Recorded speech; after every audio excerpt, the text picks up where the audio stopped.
On July 18, 1969, a car driven by Senator Ted Kennedy went off a bridge on the island of Chappaquiddick off the coast of Massachusetts. Kennedy survived the accident, but his passenger, a young campaign worker named Mary Jo Kopechne, drowned. The incident wasn't reported for hours after, and the response from the Kennedy family has sparked controversy ever since.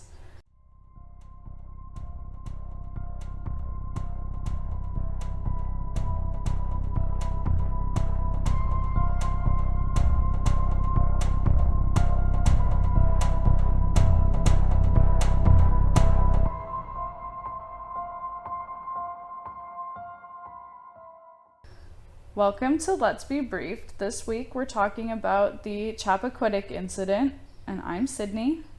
And I'm Sarah. I've never heard of this. Never? No. Okay. Have you heard of Martha's Vineyard? Yes. Okay. I had never seen what it looked like, but Yeah, I didn't know it was like an island.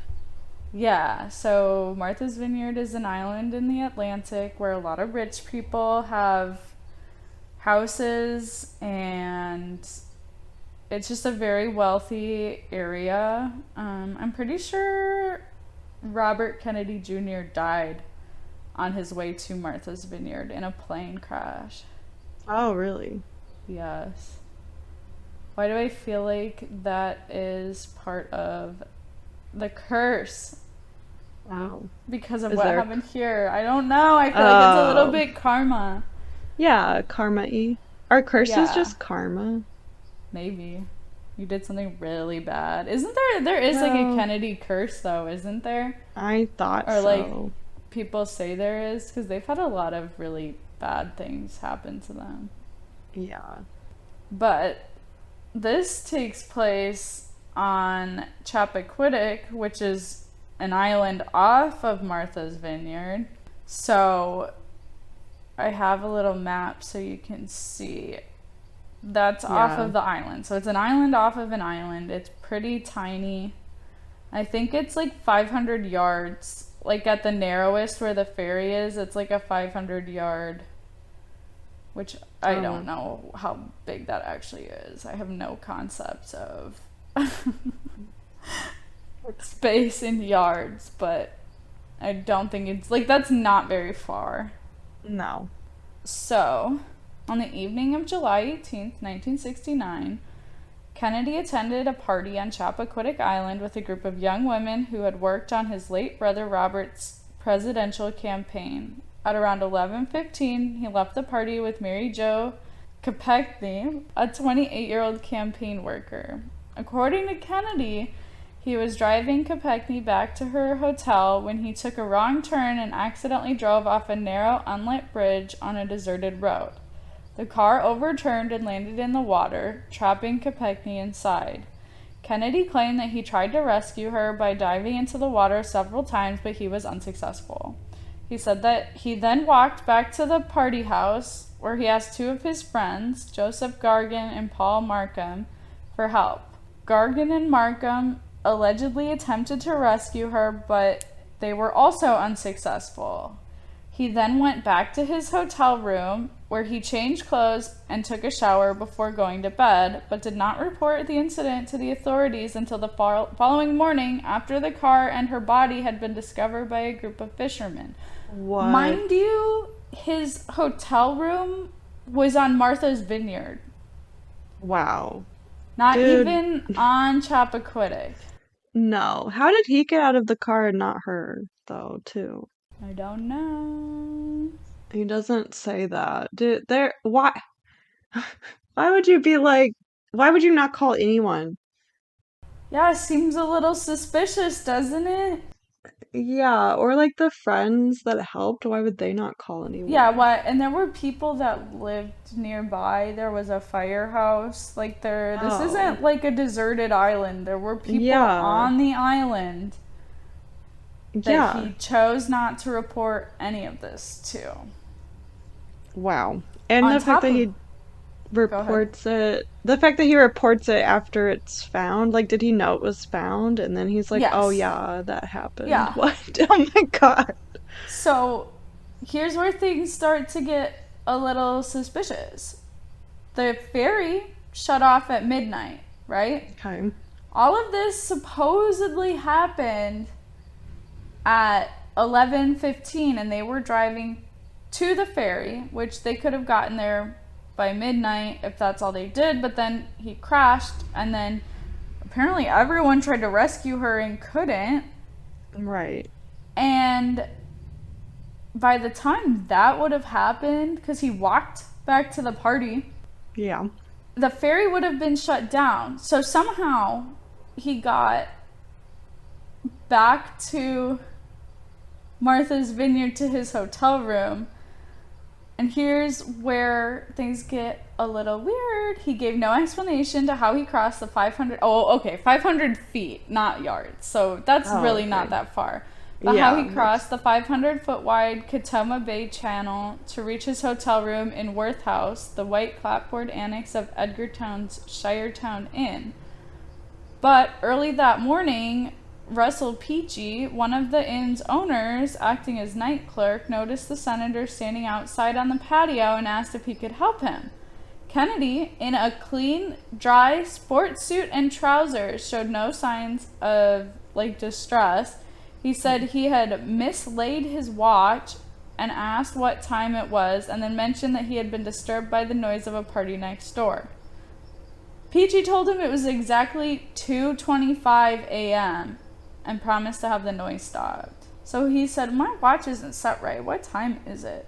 Not that his person, not that she just was dead, just didn't care at all. Wow. He's redressed in a suit. Right. At 2:30 in the morning. Yeah. Why would you, what? None of this makes sense. Yeah. So I think he did it. He killed her. On purpose, you think? I have theories. Okay. He didn't report the accident to the authorities until the next morning after his car and her body had been found by fishermen just before 8 o'clock. Two boys fishing off the bridge noticed a car under the water, one wheel just breaking the surface. So they hurried to Dyke House, a cottage less than 100 yards away, and told the tenant, Mrs. Piermont, to call the police. Yeah, he could have just done that.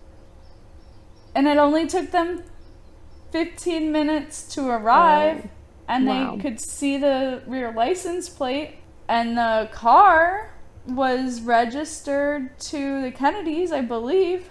And they even had a diver. By the time he had reported it, they already had a dive team down there and had them take the body out of the car. Wow. Yeah. There was no reason to wait. She was in the back seat. Oh. Oh, all the way in the back. Yes. Not a passenger. No. Back seat. Child locks. He locked her in. Also, why would she be in the back seat? Oh, yeah. Why would she be? Because he wanted to child lock her in so she couldn't get out when he drowned her in the car. Yeah. So, the police chief figured out who owned the car and sent a call to Ted Kennedy, and he assumed that he didn't know about the accident at that point. Maybe his car got stolen or something. He didn't know that he knew. Right. In the back seat was the woman's purse, which had a Senate pass for Rosemary Keough. I did not look that up. Who was Kennedy's staff secretary, and they assumed that's who it was. Oh. Why did she have that? I don't know. Okay. So, around the same time that the diver was trying to get the body from the car, Kennedy and his friends crossed over on the ferry to Chappaquiddick, and they because during the night, Markham and Gargan had somehow made their way from their rented cottage to the mainland, but no one knows how they got there. Yeah, that's weird. Because it was definitely after the ferry. Right. So when they got to the shore of the Chappaquiddick, they got into the ferry shed, which had a public phone, And for over an hour, they were on the phone in this shed. Oh. And then by the time they came out, the news of the bridge mishap had reached the crew of the On Time, which was the ferry. It's a good name for a ferry. I know, it's funny. Was he calling his lawyer or what? No one knows what they talked about for an hour. That's really weird. Yeah. And then one of the little guy who collected the fare for the ferry, Steve Ewing, who lived on the island, walked over to them and asked if they had heard of the accident. And Kennedy started walking towards the ferry without saying anything. And one of the other ones said, yeah, we heard of it. Like, What the? he's pissed that people Dude. know. Why did they think no one would find out? Yeah. Yeah, why would they not have found a car there? He didn't think of tides. The tides thwarted his plan. Yeah. Oh, you know what? I bet it did. Big time. Right. Because he thought it was covered, but they saw it because the tide was leaving. Yeah. Yeah, he's dumb. Tell me he got arrested. We'll get there. Okay, good. So at 9:50, a photographer snapped a picture of them not knowing what had happened. Like, basically, he took a picture of him, and 10 minutes later, they walked into the town hall in Edgartown, on the main, well, I guess on Martha's Vineyard, to make a statement. Like, because the town hall had the police station in it, so he went in to make a statement 10 minutes later, and basically the chief wasn't back yet, but they got him to come back. He was there for 3 hours, and during those 3 hours, he repeatedly tried to reach Burke Marshall, his brother Bobby's former chief of Justice Department Civil Rights Division, but he told them who was actually in the car, but he didn't know how to spell her last name, so he left it blank. Oh. But he did tell them that it was her, not Rosemary, that died. After signing the statement, he asked the chief to withhold the contents for an hour so he could consult with his lawyers, then left for the family compound. The